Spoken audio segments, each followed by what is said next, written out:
Und heute ist das Thema Erschaffen, um Gott zu dienen. Und Heiliger Geist, ich lade dich ein, rede du jetzt durch mich, nimm du meine Worte und füll sie du mit deinem Leben, Vater. Füll sie du mit deinem Leben, füll sie du mit Klarheit, füll sie du mit Wahrheit, Vater. Übersetzt du sie so, dass sie keinen Druck auslösen, sondern dass sie Leben schaffen, Vater. Und dass sie uns eine Leidenschaft für mehr nach dir geben. Im Namen Jesus Christus, Amen. Amen. Schön, hey, ich freue mich. Ich habe 15 Minuten Zeit, das soll gut kommen. Wenn wir um Dienen reden, wenn wir vom Dienen reden, dann glaube ich, gibt es so 2 Herzenseinstellungen, die ich in meinem Leben mega erlebt habe. Stell dir vor, du stehst am Morgen auf, du hast ein bisschen Stress, du rennst irgendwo Richtung Geschäft, unterwegs gehst du im Migros etwas posten, du tust aus, Checkout machen halt, du zahlst, gehst raus und vor dir geht gerade so ein alter Herr einen Sack am Boden und es geht in alle Richtungen seine Lebensmittel. Und in dem Moment, glaube ich, gibt es 2 verschiedene Typen von Dienen, die ich auch in meinem Leben immer wieder feststelle. Der erste denkt sich, okay, ein guter Christ, der dient. Okay, ich helfe, hilft es aufzulesen, liest es auf, läuft fort und fühlt sich gut. Ich glaube, das ist so der erste Teil oder der eine Christ. Also er denkt, okay, als Christ dient man und er macht es und dann läuft er weg und fühlt sich gut. Und der andere überlegt sich gar nicht mega viel, hilft alles zusammenlesen in den Sack und so weiter, läuft weg und dann hat er einen tiefen Frieden. Und ich glaube, das sind jetzt so 2 ganz kleine Nuancen, was für Unterschiede sind. Und ich werde am Anfang von meinen paar Minuten einfach auf das eingehen. Und zwar, es sind 2 verschiedene Einstellungen, die wir zum Dienen haben. Ich habe so ein bisschen 2 Wörter benutzt. Heiligung ist das eine Wort und Rechtfertigung das andere Wort. Ich werde zuerst ein bisschen auf die Rechtfertigung eingehen. Also Rechtfertigung versus Heiligung. Heiligung ist für mich, ist für mich, wenn wir anfangen zu dienen, damit wir gerecht sind. Also wir sagen, okay, ein guter Christ dient, weil wir haben das Gefühl, okay, ich helfe dem, dann stehe ich besser vor dem Vater da. Also du dienst, damit du gerecht bist. Und ich merke, viel in meinem Leben kommt das wie in mein Leben rein. Ich mache etwas, ich diene und ich habe das Gefühl, ich stehe dann besser vor dem Vater da. Aber das stimmt absolut nicht. Und dann laufe ich amigs noch weg und habe das Gefühl, oh, super gemacht, Luki. Aber das stimmt absolut nicht, weil gerechtfertigt bist du in deinem Leben, wenn du Jesus Christus angenommen hast. Und es hat ein Typ ein Essay geschrieben, also so ein Artikel, wo er so ein bisschen, der Titel heisst, sagen wir es mal so, der Titel heisst Rechtfertigung und Heiligung, eine biblisch-dogmatische Verhaltensbestimmung. Auf einfach, was tut dein Verhalten bestimmen, biblisch gesehen? Und ich lese euch da ein Zitat aus dem Artikel vor. Und da heisst es, noch einmal, Rechtfertigung geschieht nur im Glauben, nicht durch Werke, weder vorher noch nachher, also bevor du Jesus angenommen hast oder nachher. Sola fide, nichts habe ich zu bringen, alles Herr bist du. Rechtfertigung geschieht ausschließlich um Jesu Willen, solus Christus. Im Blick auf die Rechtfertigung ist und bleibt der Glaube nur die leere Hand, mit der wir die Gabe Gottes empfangen, sola gratia. Wenn du dienst unter dem Deckmantel von der Rechtfertigung, dann hast du das Gefühl, dass du nicht nur die leere Hand kannst bringen, sondern das, was du dienst, dass das deinen Stellenwert vor dem Vater verändert. Und da haben wir jetzt gelesen, sola gratia, allein die Gnade. Alles, was wir machen können, ist mit leeren Händen vor den Vater kommen und uns erfüllen lassen. Jetzt möchte ich auf die zweite eingehen. Das ist die Heiligung, das Heiligungsherz. Und zwar das Heiligungsherz ist so, wir erfahren die Gnade von Jesus Christus. Der Heilige Geist kommt in uns. Und wenn du unter dem Heiligungsschirm lebst, dann dienst du, weil du gerecht bist, fängst du an zu dienen. Also weil du die Liebe Gottes erfahren hast, fängst du an zu dienen. Und das sind so Nuancen, wie ich manchmal merke, amix habe ich das Gefühl, ich diene und ich bin dann besser vor dem Vater, aber das stimmt gar nicht, weil Jesus bestimmt meinen Wert vor dem Vater. Dabei ist es eigentlich so, dass ich gerecht bin vor dem Vater und die Liebe kommt über mich und ich darf die weitergeben. Und das ist Heiligung. Und schaut, etwas, wo ich merke, wir Christen, oder auch über meinem Leben, wo ich immer wieder merke, viel habe ich das Gefühl, okay, ich besitze Sachen. Ich besitze Schuhe, ich besitze Kleider, ich besitze Talent, ich besitze Wissen, was auch immer wir das Gefühl haben, wir besitzen. Aber in dem Moment, wo wir unser Leben Gott übergeben, sind wir nicht mehr Besitzer, sondern wir sind nur noch Verwalter. Und ich merke, wir leben heutzutage in einer Generation, in einer Gesellschaft, wo wir mega viel dreht sich um uns. Ich besitze, es geht um mich, ich muss besser dastehen. Aber wenn Jesus Christus in dein Leben kommt und er ist an dem Kreuz gehangen und du sagst, ja, ich will den Wechsel, Kolosser 1 heisst, wir sind aus dem Reich von der Dunkelheit befreit worden, ins Reich vom Sohn. Wenn das geschehen ist, dann bist du nicht mehr Besitzer, sondern nur noch Verwalter. Ich werde ein bisschen darauf eingehen, was heisst denn, ein Verwalter zu sein im Königreich Gottes. Und zwar, wenn wir ums Dienen reden, dann gibt es niemanden Besseres als Jesus Christus, den wir als Vorbild nehmen können. Weil ich glaube, Jesus Christus er existiert schon seit länger als jeder Mensch. Und er hat wahrscheinlich zugeschaut, wie Tausende von Jahren die Menschen sich abgewendet haben von ihm. Und vor 2000 Jahren hätte er können, mit einer Schar von Engeln hätte er auf die Welt kommen und hätte können vielleicht noch ein paar Blitze runtertun, noch ein bisschen irgendeine Feuersäule. Und er hätte können in Macht runterkommen. Und er hätte sich können anbeten lassen, dienen lassen. Vielleicht hätte ihm noch einen den Rücken massiert. Aber Jesus hat ganz einen anderen Ansatz gewählt. In Markus lesen wir Folgendes. Markus 10, 45. Denn auch der Menschensohn ist nicht gekommen, um sich dienen zu lassen, sondern um zu dienen und sein Leben als Lösegeld für viele hinzugeben. Hey, krass, sogar Jesus Christus ist auf die Welt gekommen, zum Dienen, weil er gewusst, Dienen hat einen ganz spezifischen Stellenwert. Und schau, eines Tages, verstehe das jetzt nicht, ich hoffe, das löst bei dir keinen Druck aus, aber eines Tages stehen wir vor dem Vater. Jeder von uns. Und wenn du Jesus Christus in dein Leben hineingelassen hast, dann stehst du vor ihm und du bist gerechtfertigt. Die Rechtfertigung ist über deinem Leben. Und du hast dem nichts zuzufügen und du bist gerecht und der Vater sieht Jesus in dir. Aber wir Menschen sind alle auf einem Prozess, dort, wo wir den Heiligen Geist in unser Leben hineingelassen haben, in einem Heiligungsprozess. Das heisst, wir haben letzte Woche darüber geredet, mehr werden wie Jesus. Und eines Tages, ich kann mir es nicht ganz genau erklären, wie es wird sein, aber es hat so viele Bibelstellen, die sagen, hey, es kommt darauf an, wie wir Verwalter sind in unserem Leben. Wie du dein Leben einsetzt, hat einen Impact. Und das soll keinen Druck auslösen bei dir, sondern ich glaube, das soll eine Freude auslösen, weil es ist deine Bestimmung, zum nicht rund um dich herum selber nur denken, sondern darüber aus hinweg. Und schau, ich stelle mir es so vor.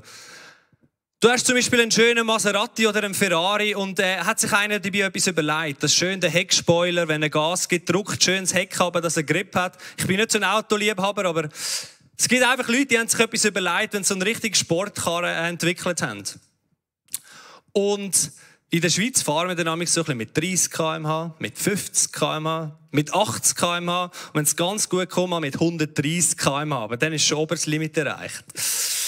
Und der Entwickler hat eigentlich die Karre konzipiert, um wirklich Gas zu geben. Zum sportlich fahren, zum ein bisschen Gas zu geben. Und damit kommt es mir vor, bei uns Christen ist es so ein bisschen so.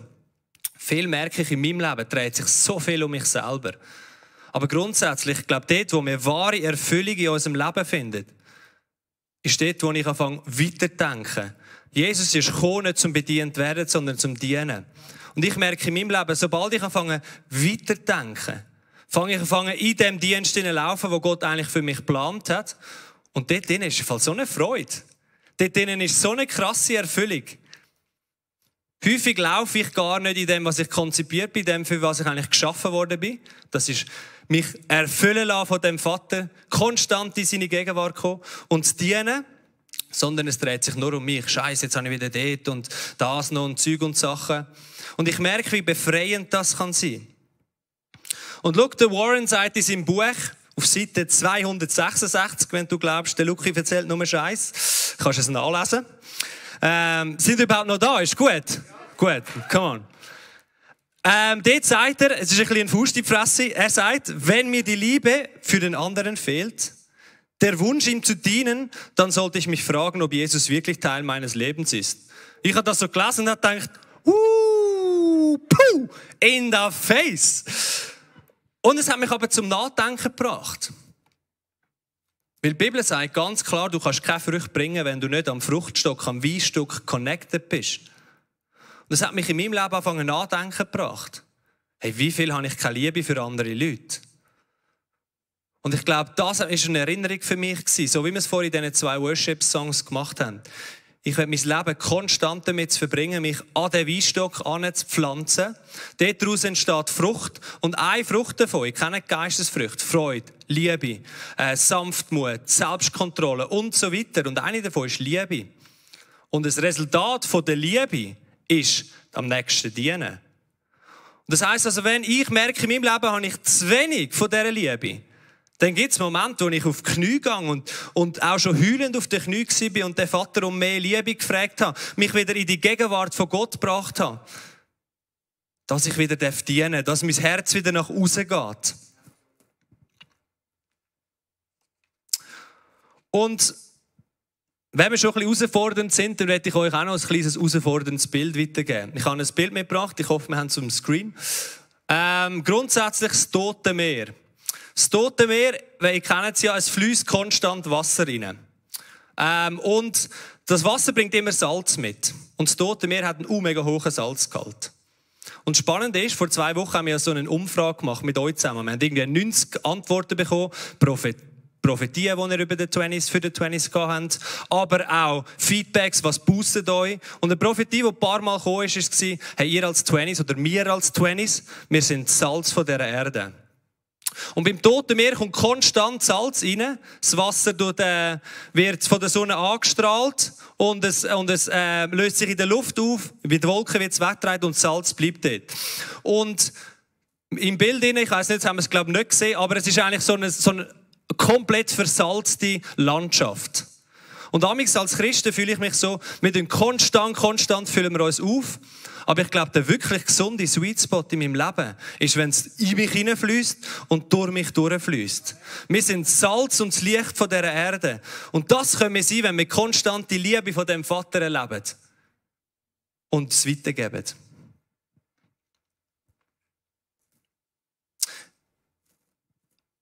Dienen ist sowas Geniales. Und amigs fühle ich mich null nach Dienen in meinem Leben. Ich merke, ich habe so ein bisschen die klassische Christen aufwachsen in einer kleinen Gemeinde, Jungschi geleitet, so eine kleine Teenie-Gruppe geleitet. Und ich habe dort immer wieder gemerkt, ich habe Momente, wo ich wie nicht mag, oder auch da im 20s leiten, gibt es Momente, wo ich wie nicht mag. Oder wie ich wie gefühlt nicht mag.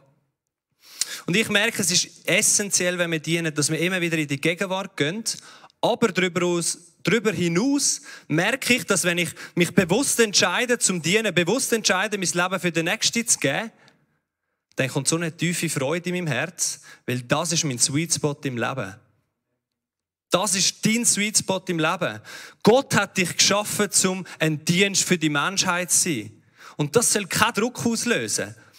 Das soll eine Vision in uns auslösen, dass wir das Leben mit Vision führen. Und wenn wir anfangen zu laufen und wenn wir anfangen zu dienen, verspricht uns die Bibel, werden wir mehr als genug haben. Der Heilige Geist in uns wird uns ausrüsten. Und ich möchte euch einfach ermutigen. In Jesaja gibt es einen Vers, dort heisst es, Jesaja 6,8 heisst es, ich hörte die Stimme des Herrn, dass er sprach, wen soll ich senden? Wer will unser Bote sein? Ich aber sprach, hier bin ich, sende mich. Und das ist mein Herz für uns, dass wir das Leben anfangen zu leben, wo wir konstant erfüllt sind und wo wir anfangen zu sagen, ja Vater, egal, ich habe eigentlich gar nicht viel zu bringen. Ein Scherbenhaufen, aber nutzen du. Und dass wir anfangen zu laufen und während dem Laufen merken wir, hey, jetzt sind wir der Maserati, wo man wirklich in der Kurve ein bisschen Gas geben kann. Jetzt sind wir in dem Sweet Spot drin und Gott erfüllt uns konstant. Und weisst du, was kannst du mir glauben? Das ist der Moment in deinem Leben, wo dein Christensein wirklich anfängt Spass machen, wirklich befreiend ist und du wirst Sachen sehen, die du dir niemals zugetraut hast.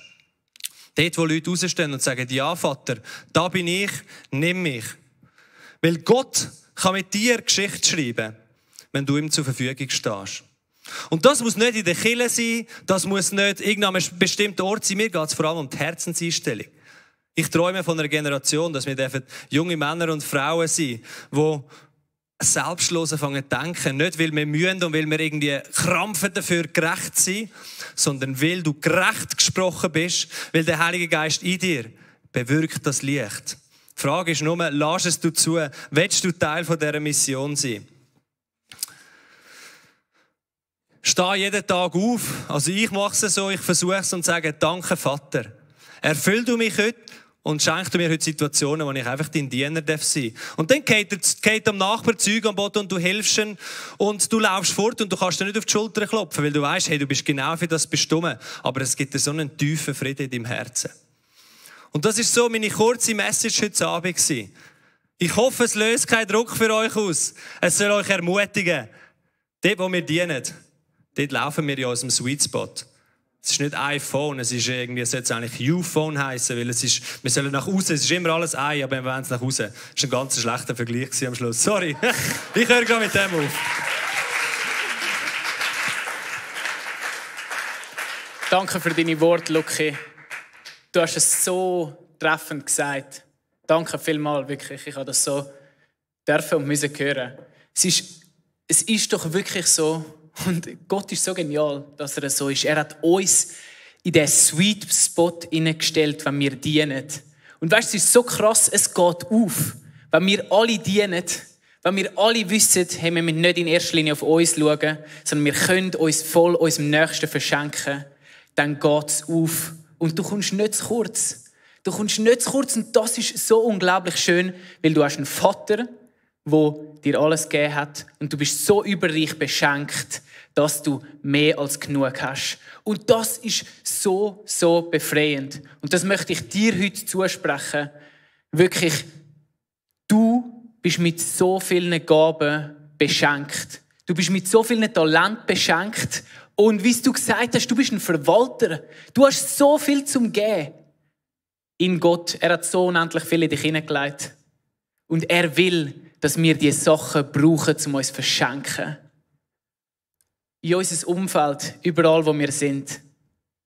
Und ich möchte dich ermutigen, mach das. Und wenn du das Gefühl hast, dass du nicht genug hast, es stimmt nicht. Du hast so unglaublich viel. Du bist so wertvoll. Und Gott will, dass dieser Wert anderen im Leben hilft. Dass du mit dem kannst für andere ein Licht sein, für andere kannst eine Bereicherung sein. Und darum möchte ich dich ermutigen zum Dienen. Und wir gehen jetzt in den Teil rein, wo wir euch einfach Möglichkeiten aufzeigen zum Dienen, auch innerhalb der Kirche, innerhalb von unserem 20s. Und es ist mir mega wichtig, wir machen das nicht, weil wir irgendwie unbedingt Mitarbeiter brauchen, weil wir wollen dich an einen bestimmten Ort ansetzen, sondern wir wollen dir wirklich einfach Möglichkeiten zeigen, wie du genau diese Gaben kannst einsetzen kannst. Wir wollen dir einfach Möglichkeiten zeigen, wo du kannst die Brut von Jesus schöner machen und kannst in deinem Sweet Spot hineinlaufen, für den du geschaffen bist, nämlich im Dienen. Ich freue mich drauf. Amina, erzähl uns mal, du leitest ja einen Bereich bei uns im Leitungsteam, nämlich die Integration. Sag mir, wie können wir anderen dienen im Bereich der Integration? Hey, ja, genau. Ich darf mit coolen Leuten unterwegs sein, die einfach das auf dem Herzen haben, dass es einfach die Integration vorwärts geht. Hey, wir haben so viel, ich sehe so viele neue Gesichter jetzt gerade im 20s. Und es geht genau um das, dass wenn du auch das Herz einfach hast, dass Leute es die Heim finden da bei uns im 20s, dann es geht echt genau um das. Wir haben einfach so viele Leute, die am Freitag, jeden Freitag immer wieder kommen und einfach für die Integration da sind und dienen. Und zum Beispiel ein Welcome-Team, wo du einfach auch, wenn du neu bist im 20s und du etwas willst mehr wissen oder willst wissen, hey, was gibt es da für Bereiche oder was kann ich da machen oder einfach Fragen hast, ist zum Beispiel einfach ein Welcome-Team da, wo dir so viel und einfach alles eigentlich dich wird dort durchleiten oder dich wird zu der richtigen Person führen, die das weiss. Und es geht einfach wirklich darum, dass du es zuhause findest im 20s. Und das ist einfach so wichtig und das ist uns mega wichtig und das ist einfach auch gerade bei dieser Integration, die ich leiten, mir mega wichtig und uns allen, dass du es zuhause finden im 20s, dass du es, wo deine Gaben kann einsetzen und dass du einfach dort den Bereich findest, wo du aufblühst und wo du mehr von dir einfach kannst geben und mehr von dir kannst lernen, mehr von dir kannst einfach Jesus anstrecken, weil du ihn liebst und weil du ihm möchtest dienen. Genau.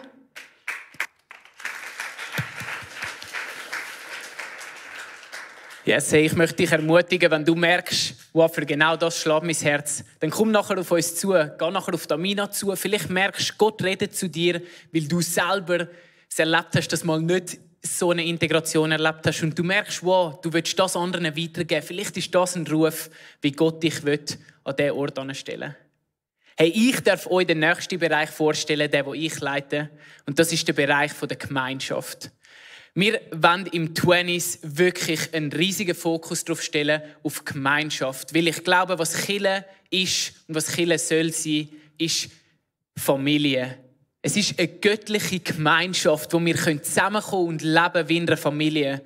Und ich habe so einen Traum in dem, dass wir dürfen zu einer Community werden, zu einer Gruppe von Leuten werden, die umgeht wie in einer Familie, die miteinander teilen, was sie haben, die miteinander unterwegs sind, Freunde sind und einander im Guten wie im Schlechten begleiten. Und ich habe wirklich so eine Vision. Ich glaube, in diesem Bereich können wir so viel wachsen. Und der Bereich geht so weit von einem Social-Team, wo du kannst ankommen, wenn du Leute hast, wo du gerne würdest unterstützen, oder aber einfach, wenn du Unterstützung brauchst und einfach Hilfe brauchst. In deiner Familie, in einer göttlichen Familie, kannst du einfach kommen mit deinen Problemen und die Leute hören dazu und wir suchen gemeinsam nach einer Lösung. Und das ist mein Ziel für unsere Family. Oder ein Hangouts-Bereich, wo wir gemeinsam zusammenkommen, Sachen feiern wie eine EM oder einfach zusammenkommen zum Gott feiern und einfach zusammen gute Zeit verbringen. Wir haben so viel. Oder einfach am Freitagabend, wo wir andere Leute beschenken, indem wir eine Bar aufstellen, dass wir nachher noch eine gute Gemeinschaft haben können. Es gibt so viele Sachen, die wir tun können, um göttliche Gemeinschaft zu ermöglichen. Und wenn du das auf dem Herz hast, wäre es mega cool, dich in unserem Bereich zu haben.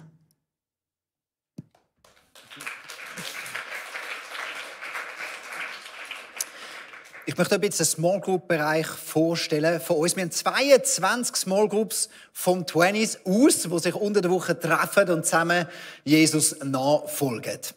Aber wir haben zu wenig offene Small Groups. Oftmals ist es schwierig wirklich für Leute, die eigentlich eine Small Group suchen. Und darum sind wir so miteinander eigentlich das immer wieder am Andenken und am Lösungen suchen. Wie können wir unsere Small Group Arbeit in ein nächstes Level hineinlupfen, damit das für alle geht?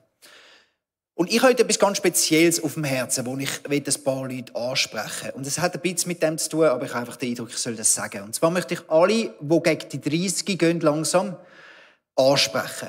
Und zwar, glaube ich, so um die 30 plus minus 3 Jahre gibt es so eine Zeit, wo sich in deinem Leben nochmal eine grosse Weiche entscheidet. Fangst du wirklich an, mit dem Glauben für andere zu leben, dass sie im Glauben wachsen können? Und der Schritt, Ende 30 dann noch zu machen, braucht viele mega fest Mut. Aber du kannst dich dem nicht entziehen. Ich habe zu viele Kollegen erlebt, zu viele Leute, die ihren Glauben nach 30 rapid abgenommen hat oder ihre Leidenschaft für Jesus, ihr Feuer. Wie sie dort stehen geblieben sind, Hauptsache mein Glaube und mein Glaubensleben ist okay. Irgendwann bist du an dem Punkt, wo du tiefer gehen musst. Und es gibt nur noch etwas, was tiefer ist, nämlich dich in andere zu investieren. Nicht Theologie, nicht mehr Wissen, sondern mehr geben.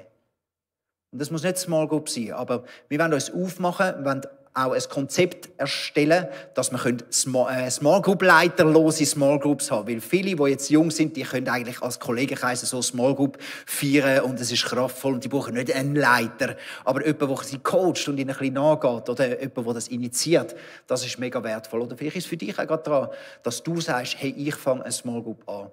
Und das sind wir am Suchen in diesem Bereich. Small Group Leaders und Small Group Leiter Coaches. Und vielleicht bist du das, wo da aufstehen sollte.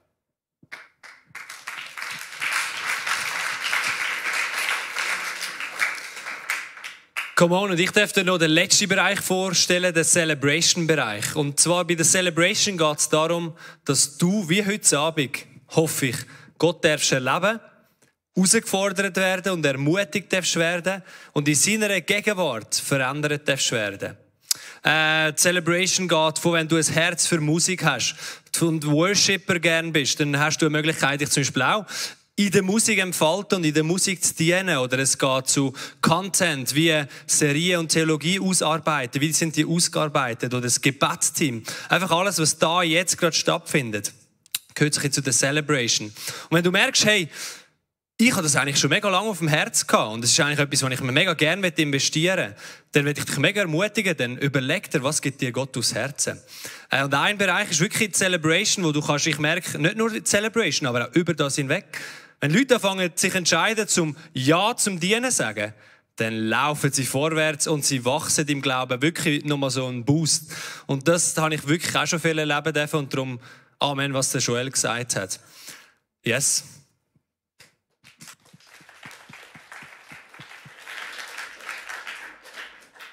Hey, ich hoffe, du hast ein bisschen etwas mitnehmen von der Vision, von der Leidenschaft, die wir haben für das Dienen, auch da innerhalb des 20s. Und wie gesagt, es ist uns so wichtig, du bist nicht ein besserer Christ, du bist nicht mehr gerechtfertigt, wenn du dienst in den Kirchen hinein. Aber verpasst deinen Sweet Spot nicht. Es ist so eine Chance für dich, wirklich. Und wenn Gott in dem Sinne zu dir redet, dann nimm das wahr und such einen Platz. Und wir würden es lieben, dir diesen Platz zu bieten, wo du aufblühen kannst, indem du anderen dienst. Jetzt kommen wir noch zu einem Teil, auf den ich mich auch besonders freue. Und zwar sitzt neben mir der Joel. Und Joel, du bist für mich ein mega Vorbild, wenn es genau um das geht, in der Kirche zu dienen und dich zu investieren. Ich habe das Gefühl, du bist seit deiner Geburt eigentlich schon in der Kirche. Du bist ja ein Pastorenkind, hast schon so lange bist du in der Kirche gewesen. Und ich merke, wenn es ums Dienen geht in der Kirche, kann man so viel von dir lernen. Und darum würde ich mega gerne mit dir ein Interview führen und dir einfach ein paar Fragen stellen. Du weißt ja nicht, welche Fragen ich dir stelle. Aber ich freue mich drauf. Joel, gerade mal als Anfang. Ich habe das Gefühl, du machst das so mit Leidenschaft. Ist das durch all die Jahre durch immer da gewesen? Leidenschaft im Dienen in der Kirche? Ja, nein. Es ist Leidenschaft. Der Punkt ist, es ist Leidenschaft. Ja, aber amigs fühlt sich Leidenschaft so wirklich so wie ein Feuer an, aber amigs ist mehr eine Leidenschaft. Und man leidet wirklich, man leidet sich zum Teil auch durch. Aber ich habe nicht den Anspruch als Dienen. Dienen muss auch nicht Freude machen. Okay, was muss Dienen dann, wenn es nicht Freude machen muss? Dienen, so wie man es jetzt vorher der Lukas beschrieben hat, Dienen ist Liebe. Und die Liebe steht im 1. Korinther 13, steht, die Liebe schaut nicht für, wie es sich selber geht. Dienen kann scheiße sein. Dienen geht es darum, du tust dich um andere kümmern. Du tust schauen, was dient am anderen oder was dient Gott. Und ja, das ist unsere Bestimmung. Aber Dienen selber hat auch keinen Kickback. Dienen bringt mir nichts. Du würdest sagen, Dienen erfüllt dich nicht? Aus Dienen, wenn ich da etwas mache, schlussendlich gebe ich es weg. Der 20s, ich diene da im 20s seit Jahren. Ich baue den 20s auf, ich gebe meine ganze Brillanz, ich verzichte auf viel, habe auch wirklich alles, was ich kann. Ich gebe mir das Beste, dass der 20s aufgeht. Aber der Leo kann morgen kommen und sagen, so, Joel, jetzt geben wir den 20s jemand anderem. Der 20s gehört nicht mir, ich gebe das alles weg. Aber es ist wie das nicht. Aber, das finde ich glaube, das Dienen ist ein Geheimnis. Dienen, alles, was ich diene, bringt mir nichts. Aber dass ich ein dienstbereites Herz habe, das bringt mir etwas. Also es ist nicht das Dienen, das dich erfüllt, sondern das dienstbereite Herz. Oder was ist es, was dich dann erfüllt durch das Dienen? grundsätzlich erfüllt mich immer Jesus. Und dort muss man eben wirklich genau sein. Ich diene, weil ich komme immer wieder genug über von Jesus. Er hat mir auch genug gegeben. Ich bin mega dankbar für, dass er mich so stark gemacht hat und kreativ und so viel Energie gegeben hat und intelligent und schön und Nein, wirklich, ich bin dankbar. Und wirklich aus dem Selbstbewusstsein, weil ich wirklich dankbar bin und ich so viel habe, aus dem heraus diene ich dann. Jetzt habe ich die Frage vergessen. Ich habe die Frage auch vergessen. Ah ja, genau.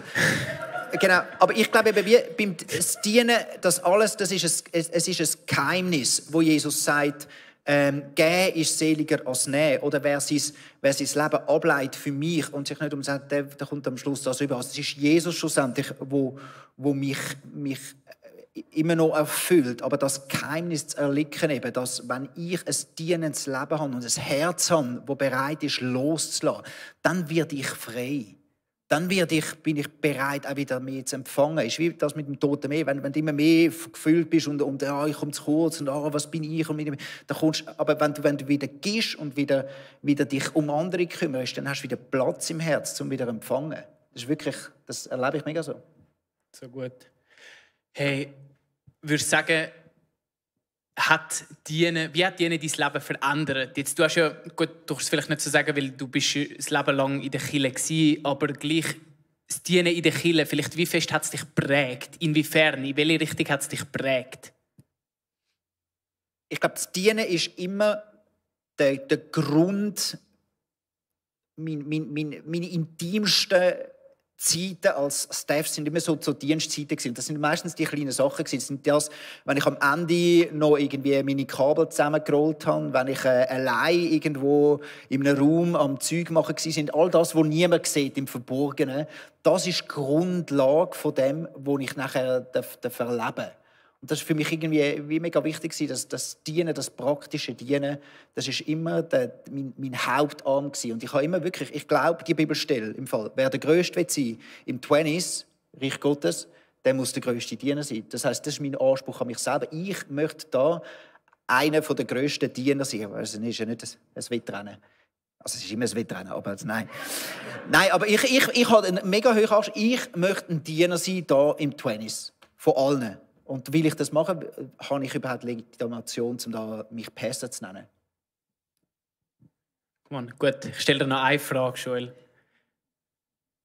Jetzt haben wir ja viel geredet vom Dienen in der Kirche. Würdest du sagen, man könnte ja sagen, es gibt ja ganz viele andere Orte, wo du genauso gut dienen kannst. Warum hast du dich entschieden, dich voll in die Kirche zu investieren und in nichts anderes? Oder was ist vielleicht der Unterschied vom Kirche oder dich noch etwas anderes zu investieren? Ich glaube, da muss man hingehen, wo Gott einem Türen aufmacht. Und das ist natürlich auf meinem Leben irgendwann auch schnell klar geworden. Und es war meine grosse Leidenschaft gewesen. Aber ich sehe mich nicht als jetzt irgendwie, es ist nicht mehr wert, was ich diene, als was du dienst, wenn du Lehrer bist und in einer Klasse dort dienst. Man muss dort, wo man steht, wo man ist, muss man dienen und eben die Liebe ausleben, dort, wo einem Gott einfach anstellt. Und für mich ist es natürlich ein riesiges Privileg, das hier in der Kirche zu machen, weil ich glaube auch, die Not, natürlich die geistliche Not ist bei jedem Menschen grundsätzlich die allererste Not, die er hat, dass Jesus gross werden in seinem Leben oder Jesus überhaupt erkennen. Und dieser Not begegnen mit dem, was ich mache, ist natürlich für mich mega eine Ehre. Aber es ist nicht mehr als jeder Krankenpfleger, der seinen Patienten gut schaut. Danke vielmals, Joel, für deine Ehrlichkeit. Danke für deine Worte. Und danke auch für deine Authentizität. Das, was der Joel sagt, ich weiss, es ist das, was er lebt. Du bist so ein krasser Diener, du bist so ein dienender Leiter, wie du mich leitest in meinem Alltag. Du gehst so auf den Menschen ein. Ich bin dir von Herzen dankbar, dass ich so viel von dir lernen darf. Und ja, danke für alles, was du investierst in uns, in die nächste Generation, dass wir so aufblühen können. Das ist eine riesige Ehre. Sehr gerne. Danke euch.